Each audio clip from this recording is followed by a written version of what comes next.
El Señor esté con ustedes. Evangelio de nuestro Señor Jesucristo según San Mateo.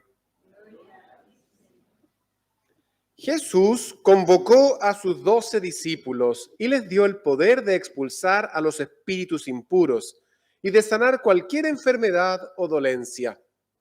Los nombres de los 12 apóstoles son, en primer lugar, Simón, de sobrenombre Pedro, y su hermano Andrés, luego Santiago, hijo de Zebedeo, y su hermano Juan, Felipe y Bartolomé, Tomás y Mateo, el publicano, Santiago, hijo de Alfeo, y Tadeo, Simón el cananeo, y Judas Iscariote, el mismo que lo entregó. A estos 12 Jesús los envió con las siguientes instrucciones. No vayan a regiones paganas, ni entren en ninguna ciudad de los samaritanos. Vayan en cambio a las ovejas perdidas del pueblo de Israel. Por el camino, proclamen que el reino de los cielos está cerca. Sanen a los enfermos, resuciten a los muertos, purifiquen a los leprosos, expulsen a los demonios. Ustedes han recibido gratuitamente, den también gratuitamente. Palabra del Señor. Asiente un momento, hermanos.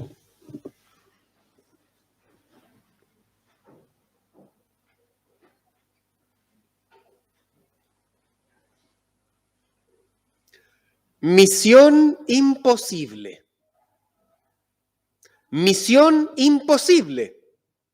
¿Quién puede hacer estas 5 cosas? Miren, proclamen el reino de los cielos, digan que está cerca.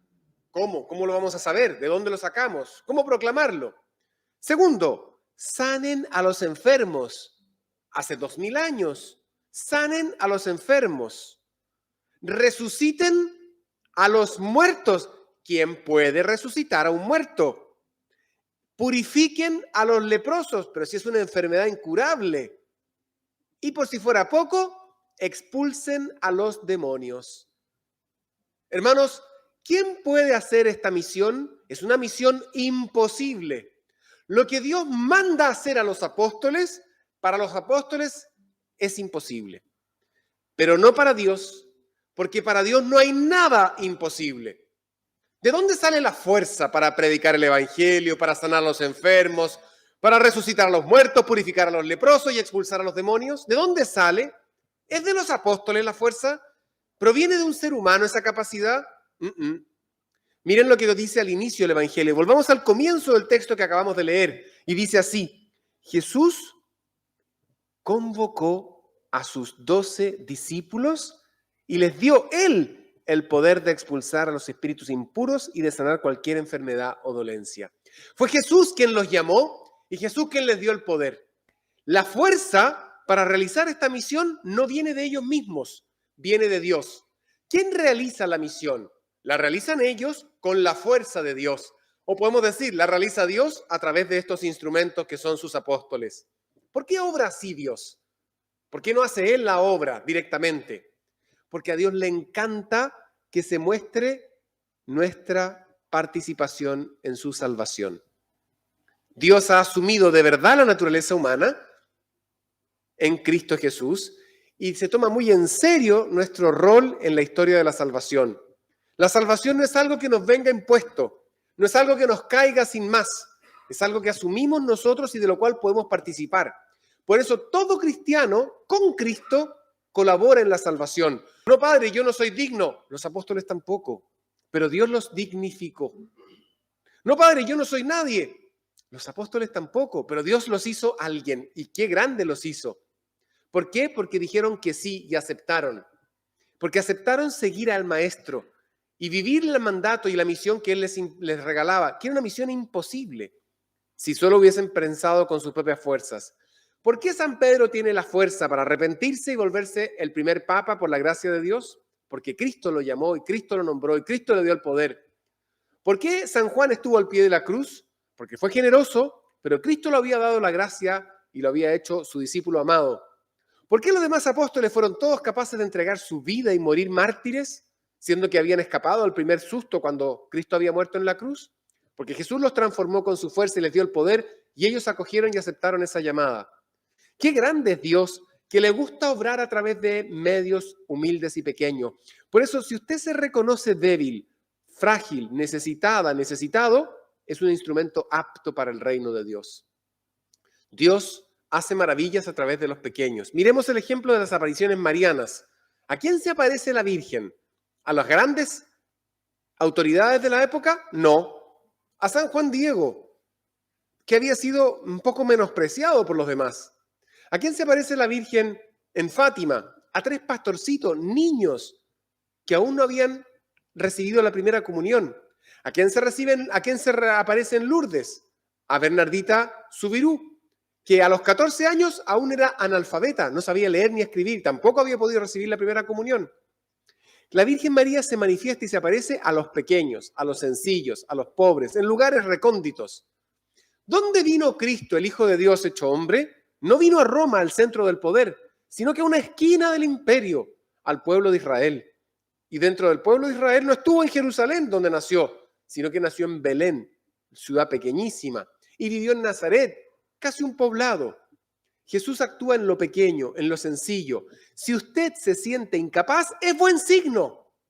No, es que yo no puedo ser, yo no sé predicar, no sé hablar. Moisés tampoco. Titubeaba y tartamudeaba. Y se manifestó incapaz y Dios lo quiso a él para salvar al pueblo de Israel. ¿De dónde salió la salvación de Israel, Jacob y sus 12 hijos? De José, que había sido vendido por sus hermanos, que había sido puesto preso, que había sido hecho el último, despreciado. Y Dios, por caminos misteriosos, lo ensalzó y lo puso a cargo del segundo del imperio del faraón. Bueno, podemos poner muchísimos ejemplos y podemos ver nuestra propia vida. Cuando uno dice, vaya lo que ha hecho Dios conmigo. ¿Y cómo lo ha hecho? ¿Por mi fuerza, mis capacidades, mi inteligencia? No, justamente porque no soy nadie. Vamos a poner el ejemplo más sublime después de Jesús, la Virgen Santa. No existe una criatura más cercana a Dios que la Virgen María. No existe, ni existirá jamás. Ella es la toda pura, la hermosísima, la inmaculada en su concepción. Ella es la hija predilecta del Padre. Ella es la madre de Dios Hijo. Ella es el templo vivo y esposa del Espíritu Santo. No hay nadie que tenga una relación más íntima y cercana con la Trinidad que María. ¿Y qué nos dice ella de sí misma?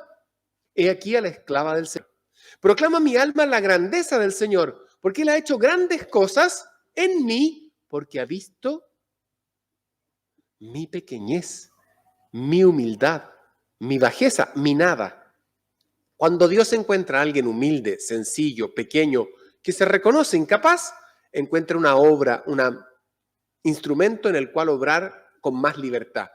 Aquel que está lleno de sí mismo, que siente que por sus capacidades, títulos, por su conocimiento, por su posición social, por su dinero, puede algo, limita la acción de Dios en su vida. Que no sea así con nosotros, que nosotros nos reconozcamos débiles, necesitados, y así, siendo sinceros, la verdad es que es esa, somos los últimos, el Señor podrá tomarnos y hacernos los primeros. Así le gusta a Él, los últimos serán los primeros. La misión que es imposible para nosotros, se hace plenamente posible cuando Dios la realiza en nosotros los pequeños, los humildes, los necesitados, lo que sin Él no podemos nada, nada, hermanos, nada. Sin mí, nada pueden hacer. Son palabras de Jesús. Sin mí, nada pueden hacer. Y yo lo creo y lo he visto. Cuando me alejo de Jesús, solo dejo desastres. En cambio, cuando me acerco a Jesús, aunque por mí mismo soy incapaz, Él hace maravillas, maravillas. Aunque no las vea concretamente en ese momento, después se manifiestan en la gracia de Dios en la vida a lo largo de la historia. Virgen Santa, queremos pedirte un regalo, porque de entre estos pequeños también hubo uno que no actuó de acuerdo a Dios, que rechazó la obediencia, que no fue humilde. Uno de los 12 elegidos por Jesús lo traicionó. Prefirió 30 monedas de plata a la salvación eterna. Te pedimos, Madre Santa, que nos cuides, que quites de nosotros el orgullo, que quites de nosotros ese sentimiento de que ya sabemos, de que porque venimos a misa somos mejores, de que porque sabemos rezar alguna oración o el rosario o porque nos confesamos habitualmente, estamos sobre otros. No es verdad. Que reconozcamos que si no fuera por la misericordia de Dios y por tu mano maternal, estaríamos en el peor de los pecados. Ha sido Dios con su amor y misericordia y tú con tu cuidado maternal quien ha hecho de nosotros lo que somos. Por eso todo te lo debemos y todo se lo debemos a Dios. Y por eso vivimos alabando y bendiciendo el nombre de María y el nombre de Jesús. Nombre precioso. Jesús quiere decir Dios salva. Es Dios quien salva. Nosotros somos salvados por Dios, por Jesús, por el Salvador. Y Él, si nos dejamos hacer, hará maravillas con usted y conmigo. Qué lindo mirar para atrás al final de nuestra vida y decir, sí, yo que no era capaz de nada, me dejé hacer por Dios y Él hizo en mí maravillas. Amén. Si le gustó este video y cree que puede ayudarle a alguien más en el crecimiento de su fe, compártalo. Suscríbase a nuestro canal y active las notificaciones. Así, muchos más podrán conocer la palabra de Dios. Que Dios les bendiga.